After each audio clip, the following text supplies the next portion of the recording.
નમસ્કાર વિદ્યાર્થી મિત્રો, ફરી પાછા આપણે આગળ દાખલા નંબર 7.22 થી દાખલાઓ ગણવાનું શરૂ કરીશું સ્વાધ્યાયની અંદર. દાખલા નંબર 7.22.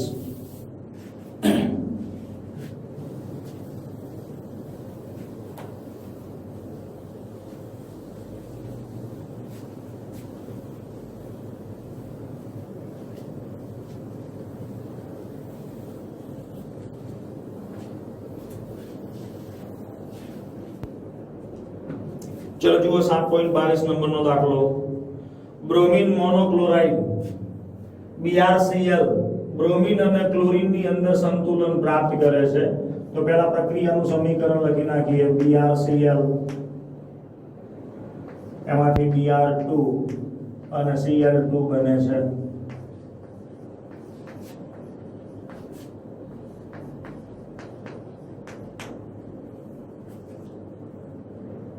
પાંચસો કેલ્વિન તાપમાને Kc32 છે, એટલે તાપમાન આપેલું છે 500 કેલ્વિન અને એનો Kc આપેલો છે આપણને 32.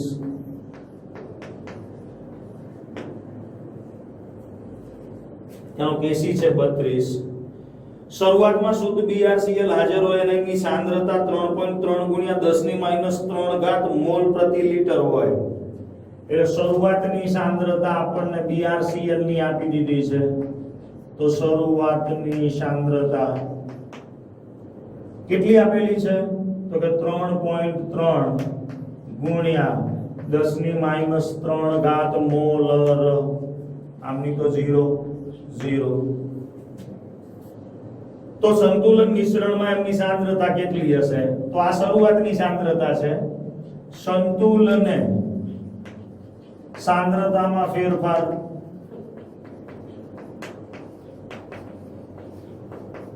હવે આની જેટલી સાંદ્રતા ઘટશે સામે એનાથી અડધી સાંદ્રતા આમની વધશે. માની લો કે આની 2x જેટલી સાંદ્રતા 2x મોલર જેટલી ઘટે તો આની x મોલર જેટલી થશે, કારણ કે આના કરતા આના મોલની સંખ્યા બમણી છે. જો આની x મોલર સાંદ્રતા ઘટે તો આમની એના કરતા અડધી એટલે x/2 મોલર સાંદ્રતા થશે.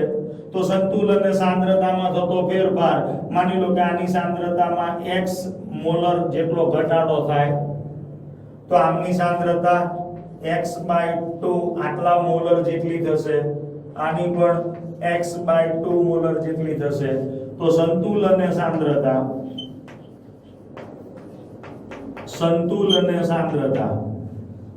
તો આને આપણે પોઈન્ટમાં ફેરવી નાખીએ એટલે 0.0033 થશે, કારણ કે અહીંયા પોઈન્ટ હતો 1 2 3 આટલા મોલર. તો 0.0033 માઈનસ x આટલા મોલર સાંદ્રતા, આની થશે x/2, આની પણ x/2. તો સંતુલન સાંદ્રતાનું આપણી પાસે દરેક ની આવી ગઈ, સંતુલન અચળાંક આપેલો છે એટલે x ની વેલ્યુ મળી જશે. તો Kc નું સૂત્ર મૂકીએ. Kc બરાબર નિપજની સાંદ્રતા એટલે Br2 ની સાંદ્રતા Cl2 ની સાંદ્રતા છેદમાં BrCl ની સાંદ્રતા પણ એની 2 ઘાત, કારણ કે આ તત્વ યુગ્મિતીય ગુણાંક 2 છે. કિંમતો મૂકીએ. x/2 ગુણ્યા x/2 છેદમાં 0.0033 માઈનસ x આનો વર્ગ. ચલો Kc આપેલો છે કેટલો? તો કે 32. તો આવું થશે કે ભાઈ 32 બરાબર x/2 એટલે x²/4. એ તો નીચે આવશે. અહીંયા 0.0033 માઈનસ x એનો વર્ગ. હવે આ બાજુ બધાનું વર્ગમૂળ નીકળે એવું છે, નાનું વર્ગમૂળ આપણે કાઢી નાખીએ. તો x વર્ગ એટલે અહીંયા x 4 નું વર્ગમૂળ 2, અહીંયા 0.0033 માઈનસ x, કારણ કે ઉપર વર્ગ હતો એટલે એનું વર્ગમૂળ નીકળી જાય. 32 નું વર્ગમૂળ કાઢીએ તો 32 નું વર્ગમૂળ એટલે 5 પોઈન્ટ સમથિંગ આવશે, 5.656. તો 5.656 એટલે બંને બાજુ વર્ગમૂળ લેતા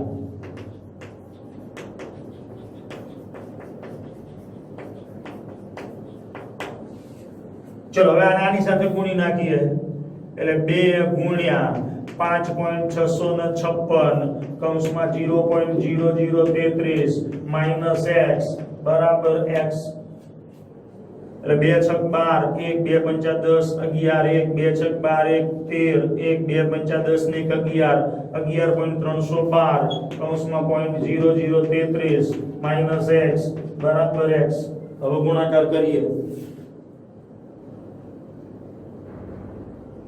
તો 11.312 ગુણ્યા 0.0033 0.3732 માઈનસ 11.312 ઇન્ટુ x x એટલે આ સામેની બાજુ જાય એટલે પ્લસ 1 થશે એટલે 12.312x બરાબર 0.03732 માટે x બરાબર 0.03732 ભાગ્યા 12.312 તો 0.030 આવશે x ની વેલ્યુ આવશે 0.030 આ x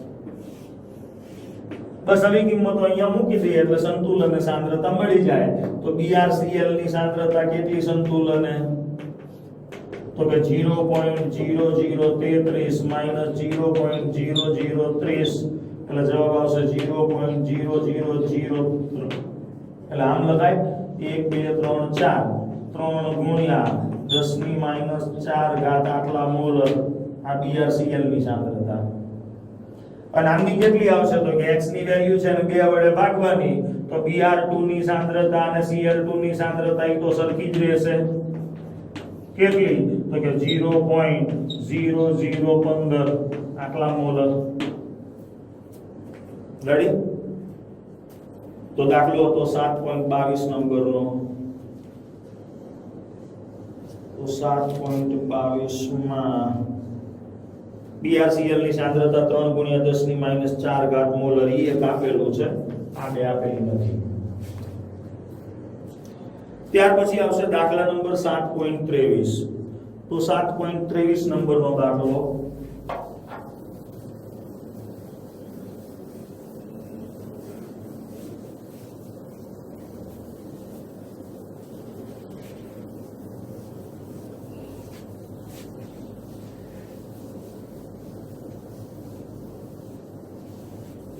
દાખલા નંબર 7.23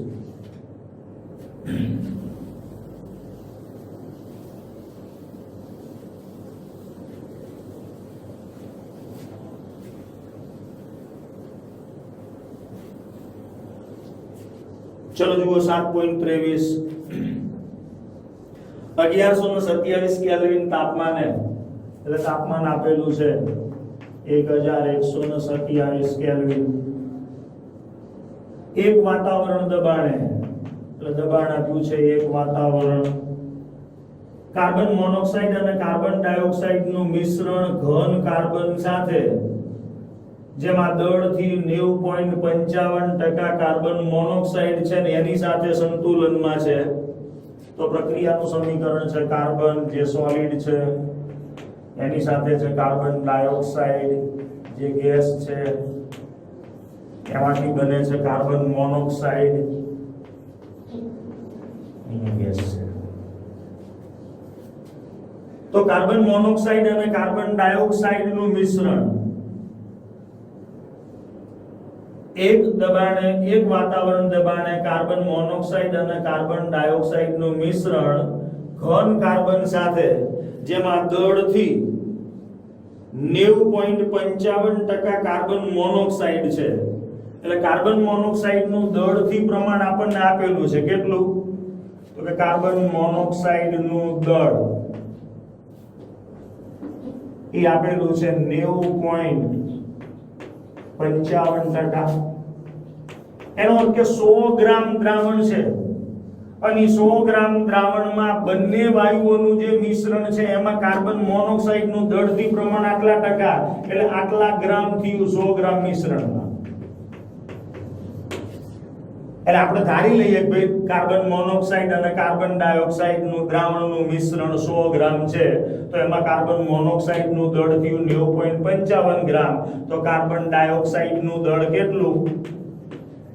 દળથી ટકાવાર પ્રમાણ આપેલું છે તો 100 માંથી આ બાદ કરીએ એટલે 9.45 થશે. એટલે 9.55 ને 9.45 આટલું.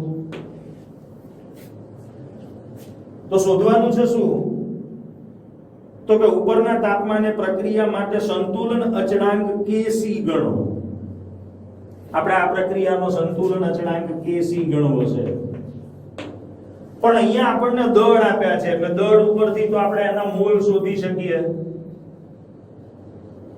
એક વાતાવરણ દબાણે કાર્બન મોનોક્સાઇડ અને કાર્બન ડાયોક્સાઇડનું મિશ્રણ ઘન કાર્બન સાથે જેમાં દળથી 90.55% કાર્બન મોનોક્સાઇડ છે એની સાથે સંતુલનમાં છે. એટલે આ સંતુલને આપણને મોલ આપી દીધા છે. એટલે દળ આપેલા છે એના ઉપરથી આપણે મોલ શોધીશું. કાર્બન મોનોક્સાઇડનો અણુભાર કેટલો?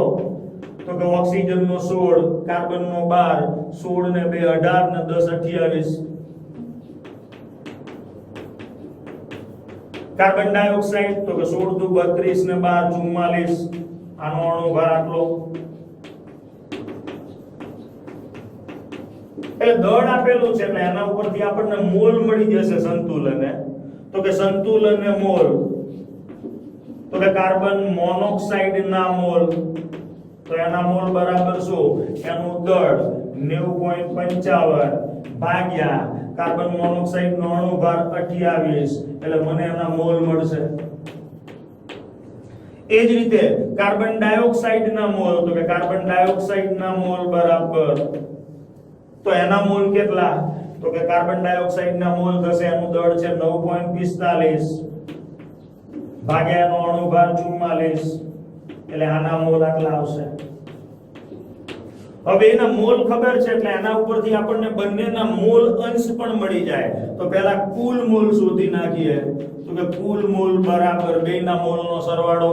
હવે ગણતરી કરવી પડશે. 90.55 ભાગ્યા 28 એટલે એ આવશે 3.233. 3.233 પેલા છે 9.45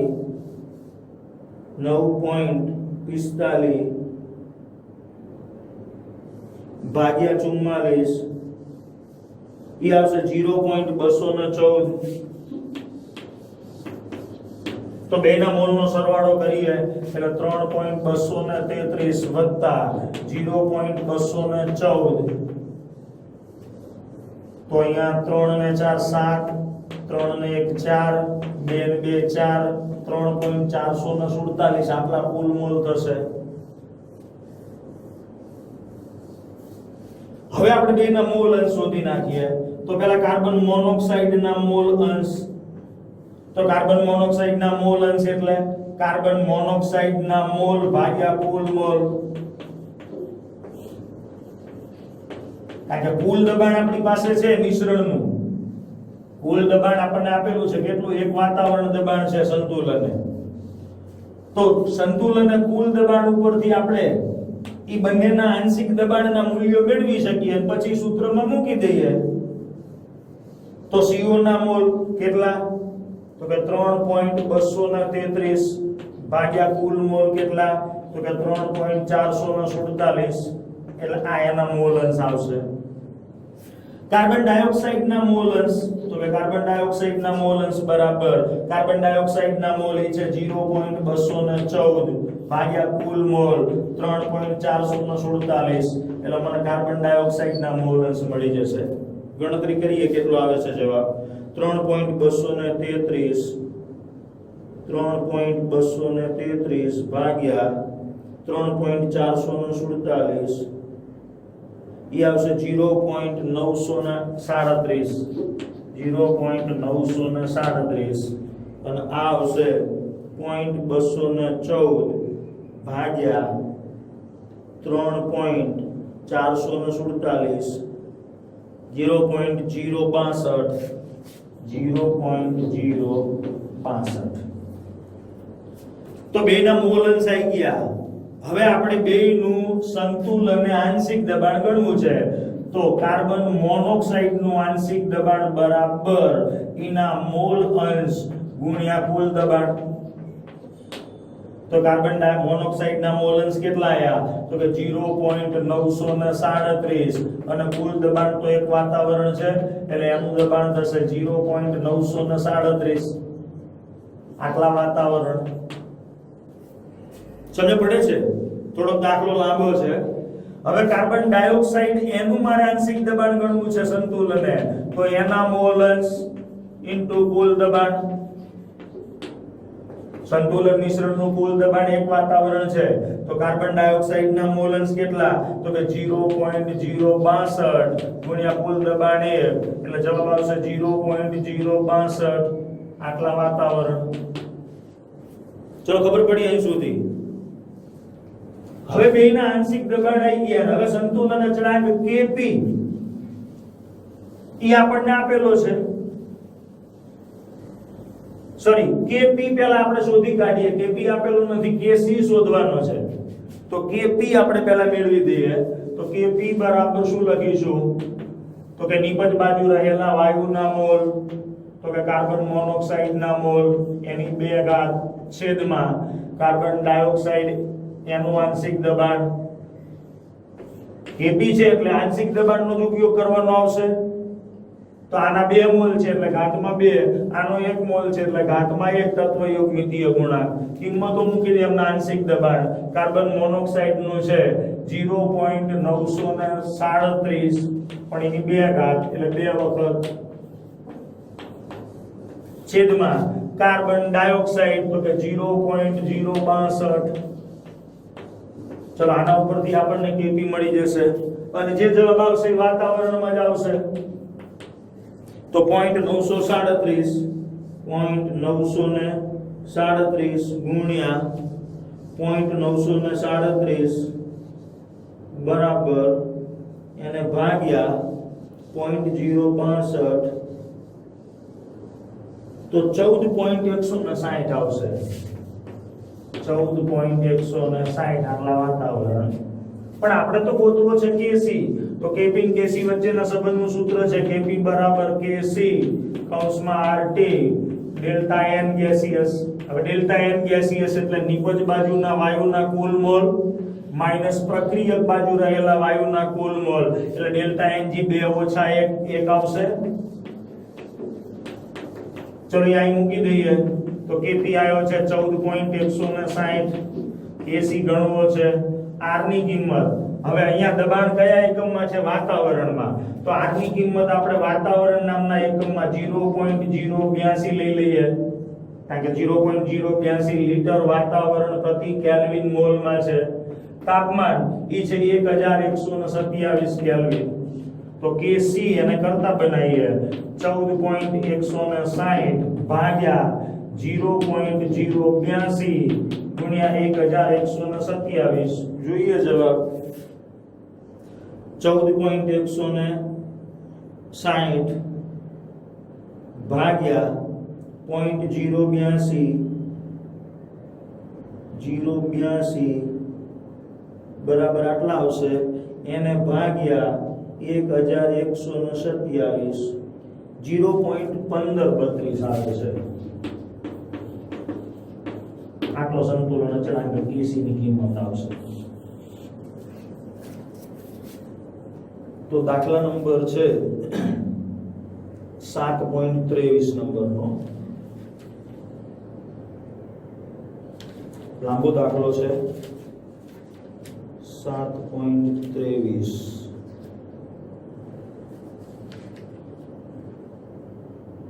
0.149 આવે છે એટલે 0.153 કારણ કે આપણે પાછળના આંકડાઓને ગણતરીમાં ન લીધા હોય એટલે આપણે આપણા જવાબની નજીક છીએ.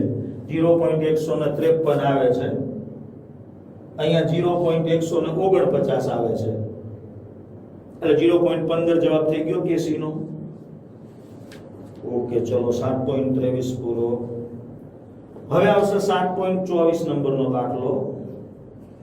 પણ અહીંયા જે 7.24 નંબરનો દાખલો છે એ ઉષ્માગતિશાસ્ત્રના અનુસંધાને જે આપણે સમીકરણ મેળવ્યું હતું, મુક્ત ઉર્જાનો ફેરફાર અને સંતુલન અચળાંક આ બે વચ્ચેનું, એના અનુસંધાને દાખલો છે.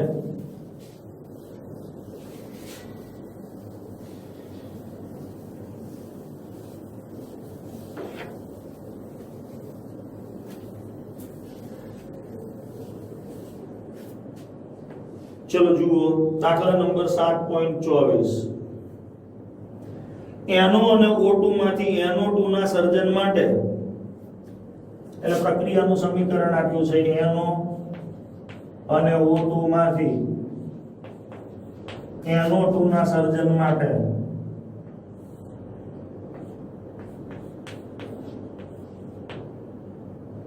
એટલે અહીંયા હાફ O2 આ સર્જન માટે મુક્ત ઉર્જાનો ફેરફાર ગણો એટલે ડેલ્ટા G0 ગણવો છે આપણે એક તો, અને સંતુલન અચળાંક એટલે સંતુલન અચળાંક K ગણવો છે.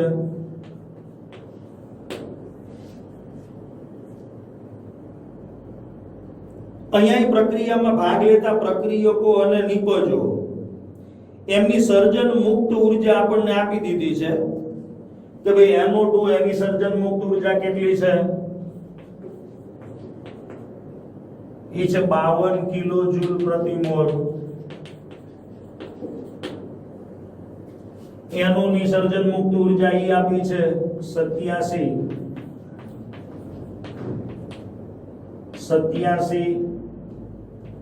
કિલોજૂલ પ્રતિ મોલ.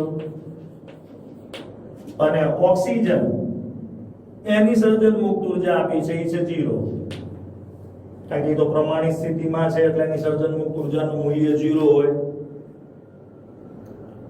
તો સર્જન મુક્ત ઉર્જાના ફેરફારનો ઉપયોગ કરી અને પ્રક્રિયાનો મુક્ત ઉર્જાનો ફેરફાર શોધો. તો આપણને ખબર છે કે કોઈ પણ પ્રક્રિયાનો મુક્ત ઉર્જાનો ફેરફાર ગણવો હોય તો જેટલી નિપજો હોય નિપજોની સર્જન મુક્ત ઉર્જા એનો સરવાળો, નિપજોની સર્જન મુક્ત ઉર્જા એટલે ડેલ્ટા F ઓફ G0 આ નિપજોની સર્જન મુક્ત ઉર્જાનો સરવાળો માઈનસ પ્રક્રિયકો એની સર્જન મુક્ત ઉર્જાનો સરવાળો. તો નિપજોમાં NO2 એનો 1 મોલ છે એટલે એની ઉર્જા છે 52 માઈનસ આની તો 0 છે, NO ની છે કેટલી 87, તો કે 87. તો મુક્ત ઉર્જાનો ફેરફાર કેટલો આવશે? તો કે 52 માઈનસ 87 એટલે 52 ને 8 60 70 80 ને 87 એટલે 27 30 ને 35 આટલા કિલોજૂલ પ્રતિ મોલ આવશે મુક્ત ઉર્જાનો ફેરફાર, પણ માઈનસ માં આવશે કારણ કે આના કરતા આંક મોટો છે. હવે મુક્ત ઉર્જાના ફેરફારનો ઉપયોગ કરી અને આપણે એનો સંતુલન અચળાંક ગણવો છે. તો મુક્ત ઉર્જા અને સંતુલન અચળાંક બેને સાંકળતું સૂત્ર છે delta G0 minus RT ln K, જ્યાં K એટલે સંતુલન અચળાંક. પણ એને સાદા લઘુગુણકમાં ફેરવીએ તો માઈનસ 2.303 RT અને લેલેક સ્વરૂપ લોગમાં ફેરવાઈ જાય જેમાં આધાર 10 થઈ જાય. ચલો ડેલ્ટા G R ની વેલ્યુ, હવે ડેલ્ટા G0 કયા એકમમાં છે? તો કે કિલોજૂલમાં છે. તો એને પહેલા જૂલમાં ફેરવી દઈએ તો R ની વેલ્યુ આપણે જૂલમાં લઈ શકીએ. R ની બે વેલ્યુ છે 8.314, આ જૂલમાં છે, જૂલ પ્રતિ કેલ્વિન ઇન્ટુ મોલ, અને કિલોજૂલમાં 8.314 ગુણ્યા 10 ની માઈનસ 3 ઘાત છે કિલોજૂલ પ્રતિ કેલ્વિન ઇન્ટુ મોલ. એટલે આને જૂલમાં ફેરવી દો કાં તો R ની વેલ્યુ જૂલ વાળી લઈ લો. ચલો આ કિલોજૂલમાં છે, આને જૂલમાં ફેરવીએ એટલે 35000 જૂલ થાય. તો અહીંયા R ની વેલ્યુ આપણે 35000 લઈ લઈએ. તો -35,000 બરાબર -2.303 ગુણ્યા r ની વેલ્યુ. હવે આ જૂલમાં છે તો આ જૂલમાં 8.314 તાપમાન એ આપણને આપેલું છે 298 અને log k. ચલો બે બાજુ માઈનસ સામે કેન્સલ, તો log k ને કરતા બનાવું તો તમારો જવાબ આવશે 35,000 ભાગ્યા 2.303 ગુણ્યા 8.314 ગુણ્યા 298. આટલાનો ભાગાકાર કરીએ 35,000 ભાગ્યા 2.303 ભાગ્યા 8.314 ભાગ્યા 298 તો 6.1340 આવે છે. 6.1340 આ log k ની વેલ્યુ આવી. પણ આપણે તો k જોઈ છે એટલે અહીંથી log દૂર કરવું પડે, એટલે બે બાજુ એન્ટી log લઈ લઈએ. તો આની અંદર બંને બાજુ એન્ટી log લઈ લઈએ. ચલો આ કાઢી નાખું છું અહીંથી. યાદ રહેશે ને, નિપજોની સર્જન મુક્ત ઉર્જાનો સરવાળો માઈનસ પ્રક્રિયકોની સર્જન મુક્ત ઉર્જાનો સરવાળો, એટલે પ્રક્રિયાનો સર્જન મુક્ત ઉર્જાનો ફેરફાર આવી જાય. ઈ આવ્યો -35,000 જૂલ પ્રતિ મોલ. ચલો અહીંયા લઘુગુણકનો ઉપયોગ કરવો પડશે, એટલે આ બાજુ log દૂર કરવું પડશે, એટલે બે બાજુ એન્ટી log લઈ લઈએ. તો બંને બાજુ એન્ટી log લેતા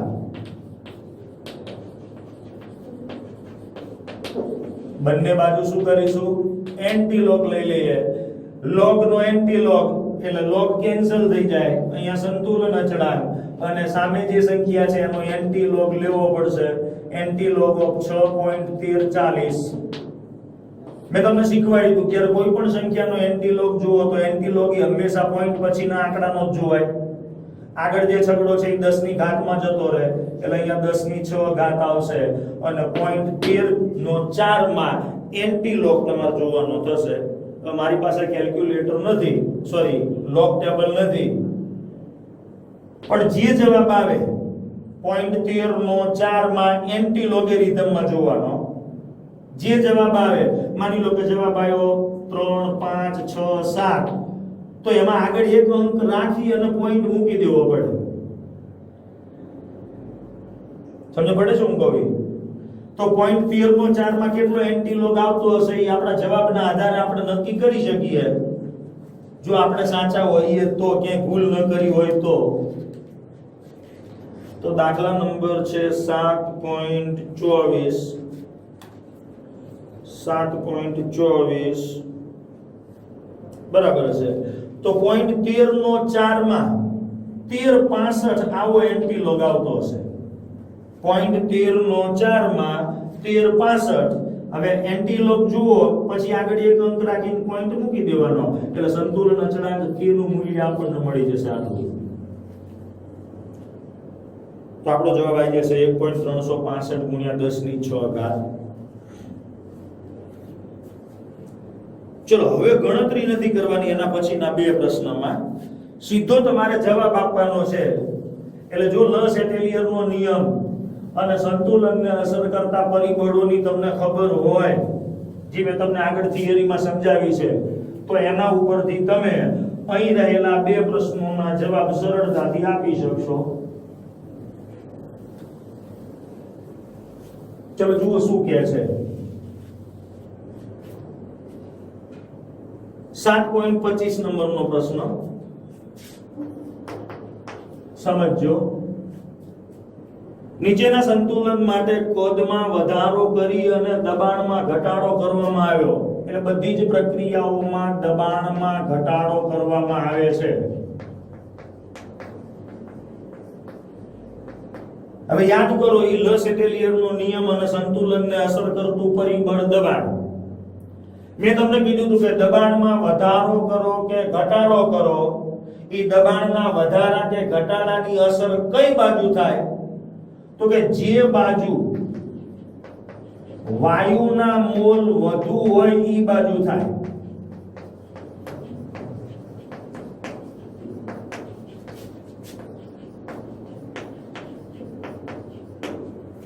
તમે દબાણ ઘટાડો ને તોય ઈ દબાણના ઘટાડાની અસર કઈ બાજુ થાય? તો કે જે બાજુ વાયુના મોલ વધુ હોય ઈ બાજુ ઈ દબાણના ઘટાડાની અસર થાય. એટલે સંતુલન શું કરે કે જે બાજુ અસર થઈ હોય, ઘટાડો કર્યો હોય, તો એને વધારવાનો પ્રયાસ કરે. સાથે સાથે મેં તમને એવું પણ કીધું હતું કે દબાણ વધારો કરો તો દબાણના વધારાની અસર પણ કઈ બાજુ થાય? તો કે જે બાજુ વાયુના મોલ વધુ હોય એ બાજુ. કે દબાણમાં ઘટાડો કરીએ કે વધારો કરીએ. અત્યારે આપણે ઘટાડો કરીએ છીએ તો દબાણના ઘટાડાની અસર કઈ બાજુ થશે? તો કે જે બાજુ વાયુના મોલ વધુ હશે એ બાજુ અસર થશે. તો કહે છે કે ઈ પ્રક્રિયાના નિપજના મોલની સંખ્યા વધશે કે ઘટશે કે સરખી રહેશે?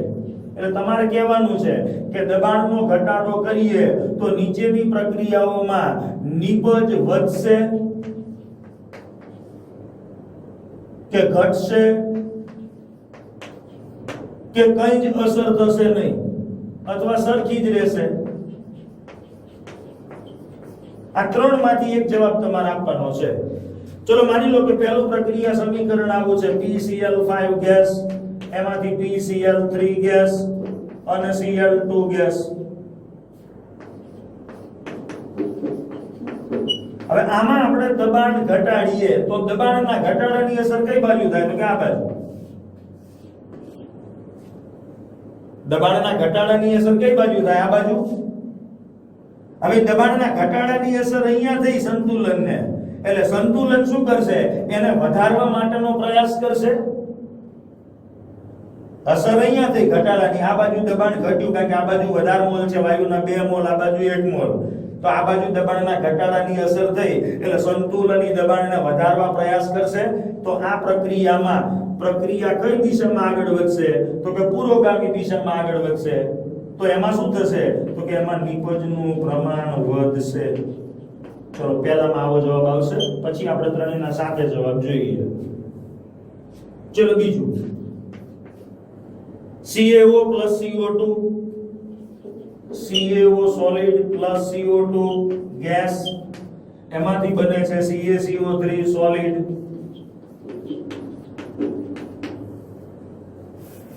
માત્ર વાયુમય પ્રક્રિયકો અને નિપજોના મૂલ જ જોવાના હોય દબાણમાં, ઘન પદાર્થને જોવાના ના હોય. ચલો આ બાજુ વાયુના મૂલ કેટલા? 1, આ બાજુ 0. હવે તમે દબાણ ઘટાડો એટલે દબાણના ઘટાડાની અસર કઈ બાજુ થાય? તો કે આ બાજુ થાય.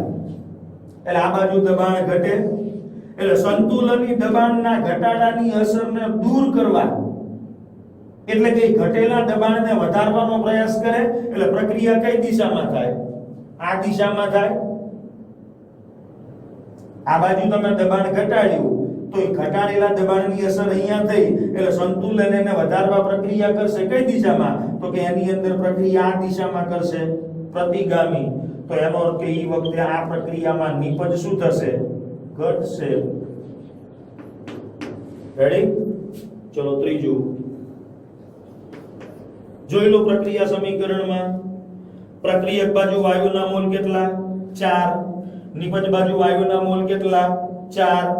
તો તમે દબાણ ઘટાડશો તો એ દબાણના ઘટાડાની અસર સંતુલનને થશે નહીં, કારણ કે બે બાજુ વાયુના મોલની સંખ્યા સરખી છે એટલે નિપજ સરખી જ રહેશે.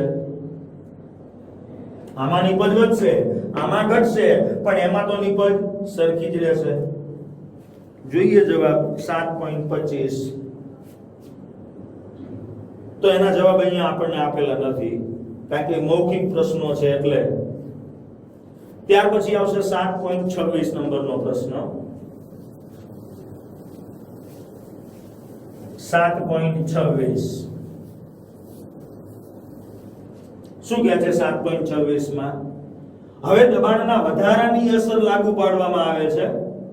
એટલે કઈ પ્રક્રિયા પર દબાણના વધારાની અસર પડશે? એટલે હવે દબાણમાં ઘટાડો નહીં પણ વધારો કરવાનો છે. અને એ પણ જણાવો કે ફેરફારના લીધે પ્રક્રિયા પુરોગામી કે પ્રતિગામી દિશામાં થશે.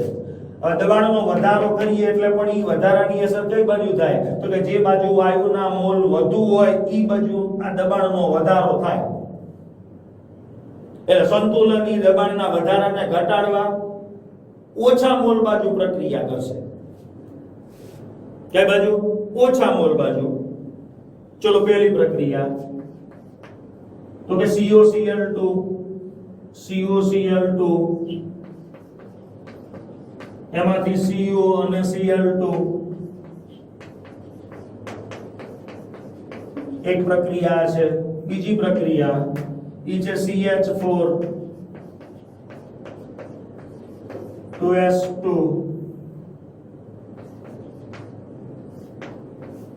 એમાંથી CS2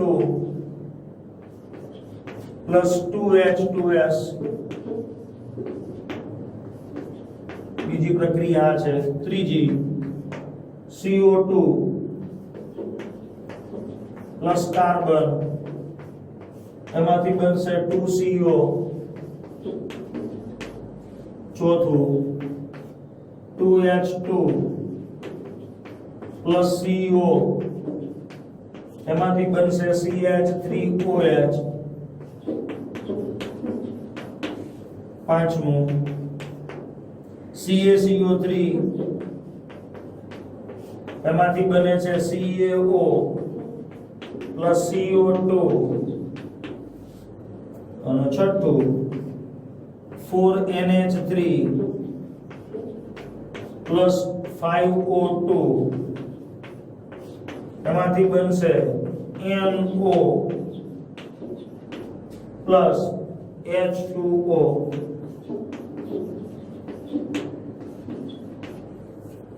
ચલો આમાં દબાણનો વધારો કરવો છે તો દબાણના વધારાની અસર કઈ બાજુ થશે તો કે આ બાજુ વાયુનો 1 મોલ આ બાજુ 2 મોલ એટલે આ બાજુ અસર થશે હવે દબાણનો વધારો આ બાજુ લાગુ પડ્યો એટલે સંતુલન ઈ વધેલા દબાણને ઘટાડવા શું કરશે આ દિશામાં પ્રક્રિયા કરશે એટલે આની અંદર પ્રતિગામી દિશામાં પ્રક્રિયા થશે નિપજ કેવી મળશે ઓછી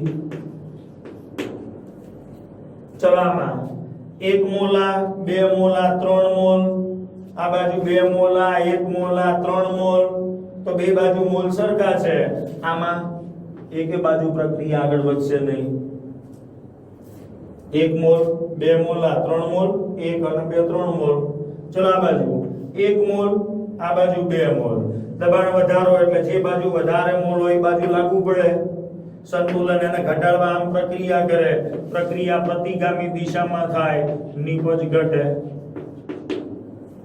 ચલો આમાં 2 મોલા 1 મોલા 3 મોલ આ બાજુ 1 મોલ તો આ બાજુ દબાણના વધારાની અસર લાગુ પડે સંતુલન એને ઘટાડવા શું કરે પુરોગામી દિશામાં પ્રક્રિયા કરે નિપજ વધે ચલો આમાં આ બાજુ વાયુનો 1 મોલ છે આ બાજુ 0 દબાણના વધારાની અસર આ બાજુ લાગુ પડે સંતુલન એને ઘટાડવા કઈ દિશામાં તો કે પ્રતિગામી દિશામાં પ્રક્રિયા કરે નિપજ ઘટે એ જ રીતે આમાં 4 મોલા અને 5 મોલા એટલે આ બાજુ 9 મોલ 6 મોલ વાયુ 4 મોલ એટલે 10 મોલ દબાણના વધારાની અસર આ બાજુ લાગુ પડે સંતુલન એને ઘટાડવા કઈ દિશામાં પ્રતિગામી દિશામાં પ્રક્રિયા કરે નિપજ ઘટે રેડી તો આગળની થિયરી તમને ખબર હોય તો આનો જવાબ તો તમે આપી શકશો ત્યાર પછી નીચેની પ્રક્રિયા માટે 1024 કેલ્વિન તાપમાને સંતુલન અચળાંક આપેલો છે જો સીલ કરેલા પાત્રમાં 10 બાર દબાણે HBr ને દાખલ કરવામાં આવ્યો હોય 10 બાર દબાણે HBr ને દાખલ કરવામાં આવ્યો હોય તો બધા જ વાયુઓના સંતુલને દબાણ ગણો ચલો જોઈએ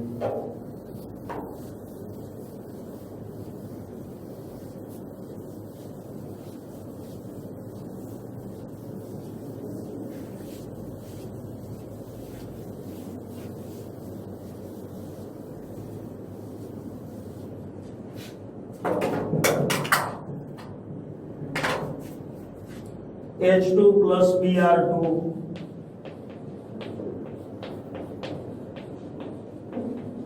અને એમાંથી બને છે HBr અને આ પ્રક્રિયાનો સંતુલન અચળાંક આપી દીધો છે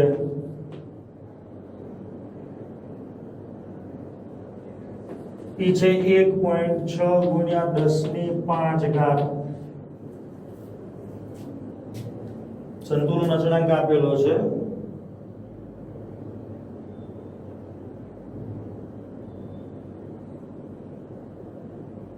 જો 1024 કેલ્વિન તાપમાને સીલ કરેલા પાત્રમાં 10 બાર દબાણે HBr ને દાખલ કરવામાં આવે તો HBr ને આપણે દાખલ કરીએ છીએ અને HBr ને દાખલ કરીએ એના અનુસંધાને આપણે એનું દબાણ 10 બાર આપેલું છે હવે આ પ્રક્રિયાનો સંતુલન અચળાંક આપેલો છે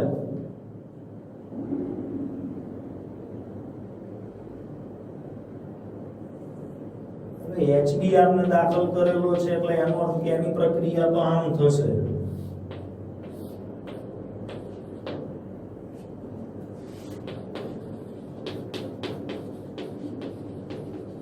HBr દાખલ કરેલો છે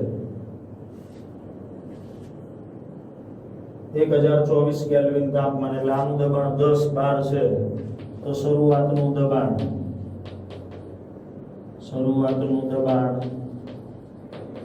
ઈ છે 10 બાર આનું 0 સંતુલન અને દબાણમાં ફેરફાર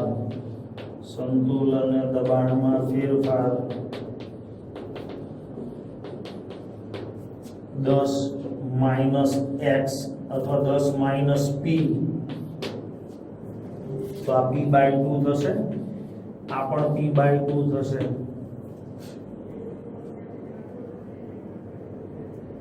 તો ઈ આનો સંતુલન અચળાંક Kp ચલો આનો સંતુલન અચળાંક Kp નું આપણે સૂત્ર લખવું છે તો Kp બરાબર શું લખી શકે એટલે આ Kp જ હશે ગણતરી કરી જોઈએ પછી ખબર પડશે Kp બરાબર H2 ની સાંદ્રતા એટલે એનું દબાણ Br2 નું દબાણ છેદમાં HBr નું દબાણ એનો વર્ગ આ પ્રક્રિયાનો સંતુલન અચળાંક આપેલો છે પણ આ પ્રક્રિયા તો એનાથી વિરુદ્ધ થઈ પ્રતિગામી એટલે આને હું K'(P) કહી દઉં તો K'(P) બરાબર શું લખાય 1/Kp લખવું પડે ને કારણ કે આના કરતા તો આ ઉલટી પ્રક્રિયા થઈ એનાથી વિરુદ્ધ એટલે તો હું આવું લખી શકું કે ભાઈ K'(P) બરાબર 1/Kp બરાબર હાઇડ્રોજન નું આંશિક દબાણ Br2 નું સંતુલન અને આંશિક દબાણ છેદમાં HBr નું દબાણ અને ની 2 ઘાત ચલો Kp અહીંયા મૂકી દઈએ 1/1.6 ગુણ્યા 10⁵ ઘાત ચલો બરાબર આનું દબાણ ઈ છે p/2 આ પણ p/2 અહીંયા થશે 10 માઈનસ p એની 2 ઘાત ચલો p²/4 અહીંયા 10 માઈનસ p એની 2 ઘાત અહીંયા 1/1.6 ગુણ્યા 10⁵ ઘાત 1 પોઈન્ટ આમ ખસી જઈએ એટલે 16 થઈ જાય 16 ગુણ્યા 10⁴ ઘાત થશે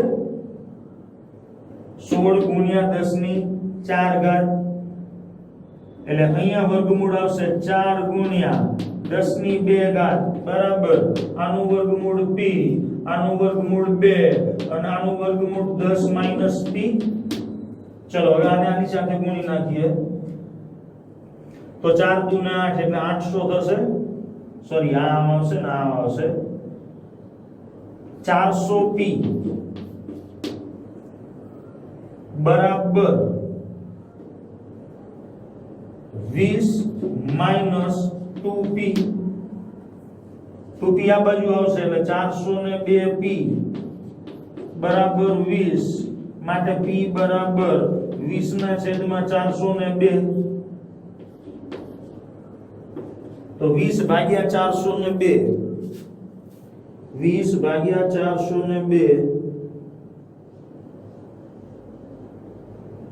તમારો જવાબ આવશે 0.049 0.049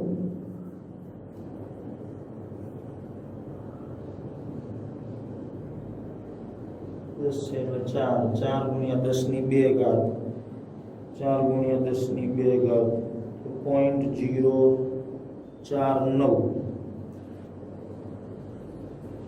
0.049 આવે છે દબાણ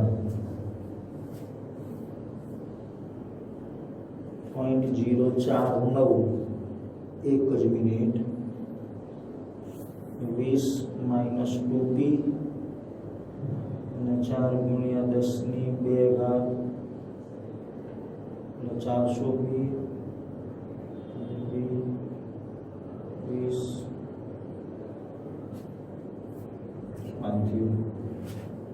એટલું દબાણ ઘટે એનું અડધું દબાણ થાય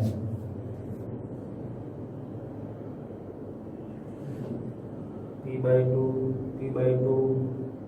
10 - p નો વર્ગ p²/4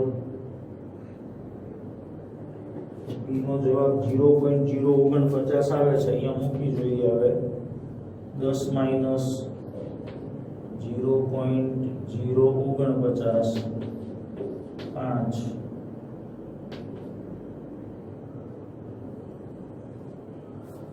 સંતુલન શું ગણવું છે સાંદ્રતા ગણવી છે સંતુલન દબાણ 10 માઈનસ એટલે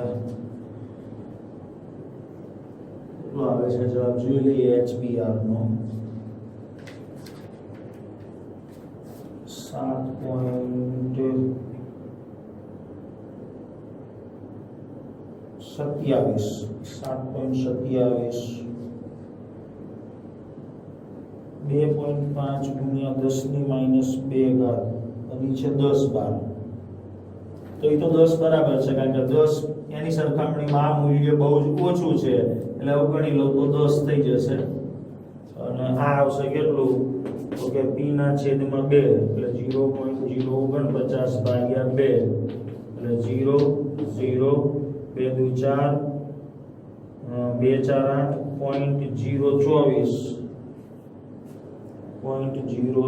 8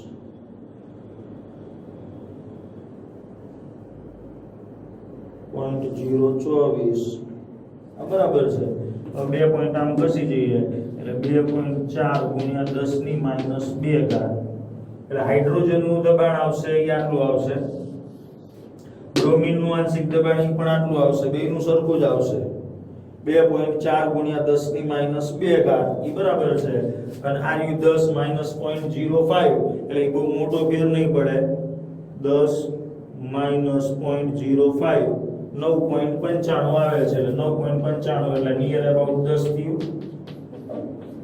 બરાબર છે ચલો ઓકે ત્યાર પછી 7.28 નંબરનો એક પ્રશ્ન જોઈ લઈએ છેલ્લે 7.28 તો એમાં ગણતરી નથી ફરી પાછો તમારો જવાબ લસેટેલિયરનો નિયમ અને સંતુલનને અસર કરતા પરિબળોના અનુસંધાને આપવાનો છે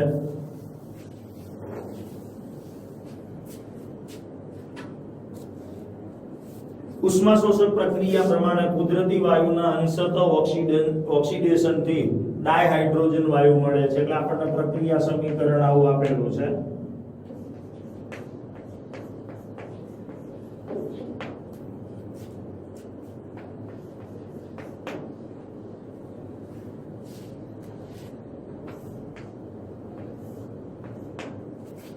કાર્બન મોનોક્સાઇડ અને હાઇડ્રોજન વાયુ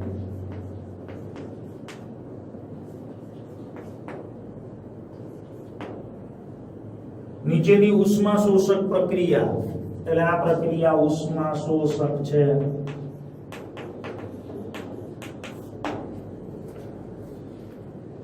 કુદરતી વાયુના અંશતઃ ઓક્સિડેશન થી ડાયહાઇડ્રોજન વાયુ મળ્યો છે. આ પ્રક્રિયા માટેનું Kp નું સૂત્ર લખો. તો Kp નું સૂત્ર લખતા નહીં આવડે. Kp બરાબર આ એ વાયુ સમાન સંતુલન છે pressure of CO into pressure of H2 એની 3 ઘાત છેદમાં pressure of CH4 into pressure of H2O. આ પ્રમાણેના Kp નું સૂત્ર થશે. રેડી? અને જો દબાણ વધારવામાં આવે, જો દબાણ વધારવામાં આવે, હવે આમાં દબાણ વધારીએ તો આ બાજુ 1 મોલા છે ને 1 મોલા એટલે આ બાજુ 2 મોલ છે વાયુના, આ બાજુ 4 મોલ છે. એટલે દબાણના વધારાની અસર આ બાજુ લાગુ પડશે. હવે દબાણના વધારાની અસર આ બાજુ લાગુ પડી એટલે સંતુલન અને ઘટાડવા પ્રક્રિયા કઈ દિશામાં કરશે? આ દિશામાં, પ્રતિગામી. પ્રતિગામી દિશામાં પ્રક્રિયા કરે એટલે નિપજનું પ્રમાણ ઘટે. પૂછ્યું છે શું કે દબાણ વધારવામાં આવે તો Kp ના મૂલ્ય, હવે નિપજ ઘટે, પ્રક્રિયા આમ થાય છે, નિપજનું પ્રમાણ ઘટે, એનો અર્થ કે સંતુલન અચળાંક Kp નું મૂલ્ય ઘટશે. અને સંતુલન મિશ્રણના સંગઠન ઉપર શું અસર પડે? તો કે નિપજ ઘટે, સંતુલન અચળાંક Kp નું મૂલ્ય ઘટે, કારણ કે પ્રક્રિયા પ્રતિગામી દિશામાં થવાની. ચલો, તો દબાણના વધારાની અસર આવી થાય પહેલું. બીજું શું કહે છે કે તાપમાન વધારવામાં આવે. હવે તાપમાન વધારીએ તો તાપમાન વધારીએ એટલે અહીંયા પ્રક્રિયા ઉષ્મા શોષક છે. ઉષ્મા શોષક પ્રક્રિયામાં ઉષ્માયી પ્રક્રિયક તરીકે વર્તે. એટલે હવે હું તાપમાન વધારું તો વધેલા તાપમાનની અસર પ્રક્રિયક બાજુ થાય. એટલે પ્રક્રિયા શું કરે? એ તાપમાનના વધારાની અસરને ઘટાડવા માટે પ્રક્રિયા કઈ દિશામાં લઈ જાય? પ્રતિગામી દિશામાં, પુરોગામી દિશામાં. અને પુરોગામી દિશામાં પ્રક્રિયા લઈ જાય તો નિપજનું પ્રમાણ વધે, અને નિપજ વધે એટલે સંતુલન અચળાંક Kp પણ વધે.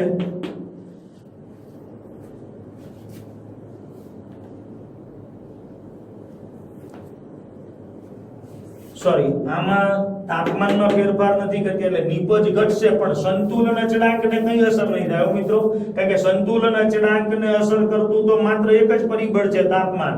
એટલે નિપજનું પ્રમાણ ઘટશે, નિપજનું પ્રમાણ ઘટશે, પ્રક્રિયા પ્રતિગામી દિશામાં થશે અને સંતુલન મિશ્રણના સંગઠન ઉપર કોઈ જ અસર થશે નહીં.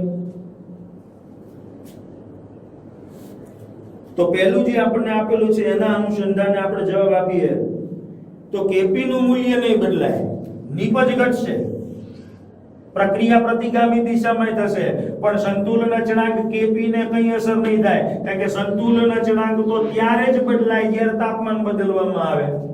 તો આમાં સંતુલન અચળાંકને ફેર પડશે, Kp વધશે.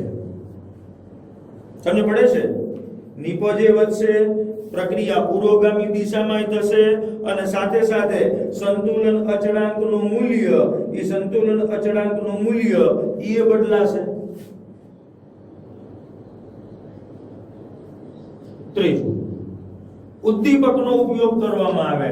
એટલે આ પ્રક્રિયામાં આપણે ઉદ્દીપકનો ઉપયોગ કરીએ તો ઉદ્દીપકનું કામ તો માત્ર ને માત્ર શું? રાસાયણિક પ્રક્રિયાના વેગને વધારવાનું. પણ એ રાસાયણિક પ્રક્રિયાનો વેગ વધારે કે ઉદ્દીપક નિપજનું પ્રમાણ વધારે નહીં. સંતુલનને અસર થાય, સંતુલન ઝડપી સ્થપાય, પણ સંતુલન અચળાંકને અસર થાય નહીં. એટલે Kp ને કોઈ જ અસર થશે નહીં.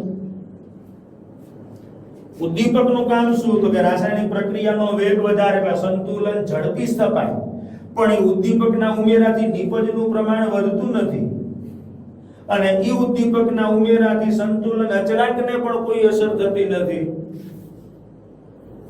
તો સંતુલન અને મિશ્રણ સંઘટકો ઉપર કોઈ જ પ્રકારની અસર થશે નહીં. તો તો અહીંયા 7.28 સુધી આજે આપણે રાખીએ. બાકીના જે દાખલાઓ છે એની ચર્ચા આપણે આગળના વિડીયોની અંદર થિયરીઓ ચલાવ્યા પછી કરીશું. આમ તો પીએચ માપક્રમ, પીએચ પીઓએચ એ આપણે ચલાવી દીધું છે, એટલે હજુ કેટલાક દાખલાઓ આપણે ગણીશું, ત્યાર પછી આપણે થિયરીઓ ચલાવીશું. નમસ્કાર.